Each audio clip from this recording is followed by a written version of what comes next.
11 ಗಂಟೆಗೆ ನಮ್ಮ national highway ಮೇಲೆ ಒಂದು ಘಟನೆ ನಡೆದಿದೆ.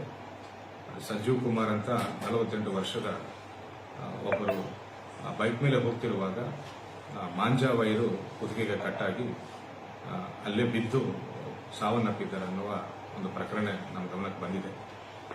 ಅವರು ಬೈಕ್ ಮೇಲೆ ಹೋಗ್ತಿರುವಾಗ ಆಗಲೇ ರೋಡ್ ಮೇಲೆ ಬಿದ್ದಿದ್ದ ಒಂದು ಮಾಂಜಾ ವೈರು ಅವರ ಕುತ್ತಿಗೆಗೆ ಸುತ್ತಿಕೊಂಡು ಅಲ್ಲೇ ಬಿದ್ದು ಕಟ್ಟಾಗಿ ಅಲ್ಲೇ ಬಿದ್ದು ಸಾವನ್ನಪ್ಪಿದ್ದಾರೆ ಅಂತ ಗೊತ್ತಾಯಿತು. ಈಗಾಗಲೇ ನಾವು 3 ದಿನದಿಂದ ಒಂದು ಡ್ರೈವ್ ಮಾಡ್ತಾ ಇದ್ದೇವೆ ನಮ್ಮ ಇಡೀ ಜಿಲ್ಲೆಯಲ್ಲಿ. ಸಂಕ್ರಾಂತಿ ಹಬ್ಬದ ಪ್ರಯುಕ್ತ ಗಾಳಿಪಟವನ್ನು ಹಾರಿಸುವ ವಿಷಯದಲ್ಲಿ ಈ ಮಾಂಜಾ ದಾರವನ್ನು ಯೂಸ್ ಮಾಡುವುದು ನಿಷಿದ್ಧ ಮಾಡಲಾಗಿದೆ ಈಗಾಗಲೇ. ಆದರೂ ಸಹ ಕೆಲವು ಅಂಗಡಿಗಳು ಈ ದಾರವನ್ನು ಮಾರುತ್ತಿದ್ದು ನಮ್ಗೆ ಬಂದಿದೆ. 2-3 ಕಡೆ ನಾವು ಸೀಸ್ ಮಾಡಿದ್ದೇವೆ ಕೂಡ. ಮತ್ತೊಂದು ಸರಿ ಎಲ್ಲರಿಗೂ ನಾವು ಅಂಗಡಿಗಳಿಗೆ ಹೇಳುವುದೇನೆಂದರೆ, ಈ ನಿಷಿದ್ಧ ಮಾಂಜಾ ದಾರವನ್ನು ಮಾರಾಟ ಮಾಡಿದ್ದಲ್ಲಿ ಅಥವಾ ಉಪಯೋಗಿಸಿದಲ್ಲಿ ಅವರ ಮೇಲೆ ಕಠಿಣ ಕಾನೂನು ಕ್ರಮ ಜರುಗಿಸಲಾಗುವುದು ಅಂತ ನಾನು ಹೇಳ್ತೇನೆ.